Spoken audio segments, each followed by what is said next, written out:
सुप्रभात बच्चों। आज हम कक्षा 5 के संस्कृत ट्यूशन नामक पुस्तक के पाठ 1 का अध्ययन करेंगे। आइए शुरू करते हैं। प्रथमः पाठः वंदे सदा स्वदेशम। जैसा कि आप इस चित्र में देख रहे हैं, ये हमारे देश का सुंदर मानचित्र है। हम इस पाठ में अपने देश की वंदना प्रोफेसर अभिराज राजेंद्र मिश्र जी द्वारा लिखी गई है। आइए इसे पढ़ते हैं। वंदे सदा स्वदेशम एतादृशं स्वदेशम गंगा पुनाति भालम रेवाकटी प्रदेशम। वंदे सदा स्वदेशम एतादृशं स्वदेशम वंदे ध्वजं त्रिवर्णं वंदे स्वतंत्र देशम। वंदे सदा स्वदेशम एतादृशं स्वदेशम। इस पाठ के कुछ कठिन शब्दों के अर्थ समझते हैं। वंदे अर्थात वंदना करना, सदा अर्थात हमेशा, स्वदेशम अर्थात अपने देश का, पुनाति अर्थात पवित्र करती है, भालम अर्थात मस्तक को, रेवा अर्थात नर्मदा नदी, कटि अर्थात कमर, ध्वजम अर्थात झंडा, त्रिवर्णम अर्थात तिरंगा 3 वर्ण का, स्वतंत्र देशम स्वतंत्र देश। अब इसका अर्थ समझते हैं। वंदे सदा स्वदेशम, हम सदा ही अपने देश की वंदना करते हैं। एतादृशं स्वदेशम, ऐसा ही अपने देश का दृश्य है।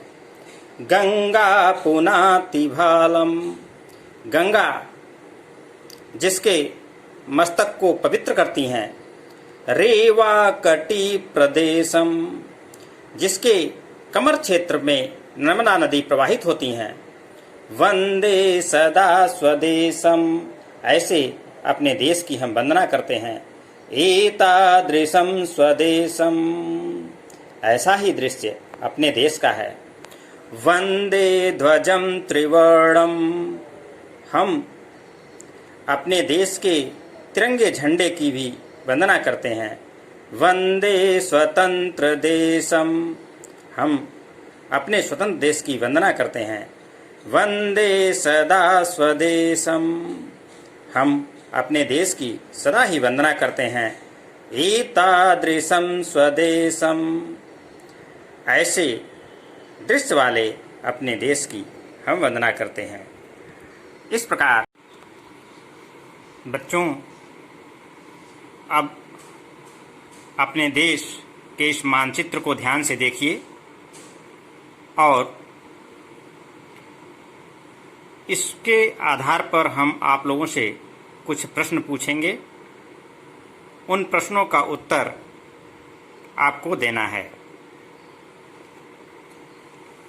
पहला प्रश्न है कि यह मानचित्र किस देश का है?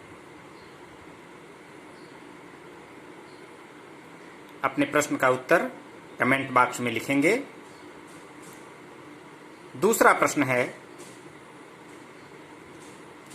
गंगा नदी किसको पवित्र करती है?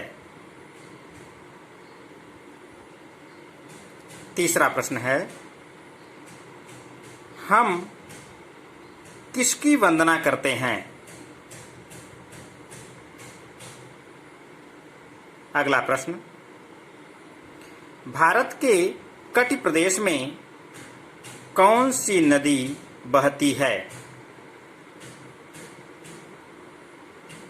अगला प्रश्न, हमारे देश के उत्तर में कौन सा पहाड़ है?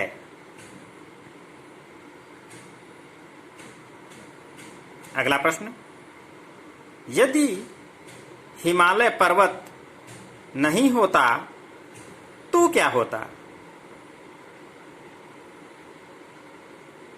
सोच करके प्रश्न का उत्तर दीजिएगा।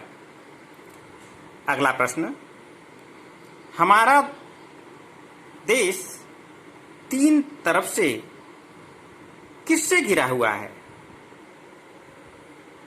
इसके पूरब में क्या है, पश्चिम में क्या है और दक्षिण में क्या है? इन सभी प्रश्नों के उत्तर आप कॉपी पर लिख करके हमें भेजिएगा अथवा कमेंट बॉक्स में लिखिएगा। धन्यवाद।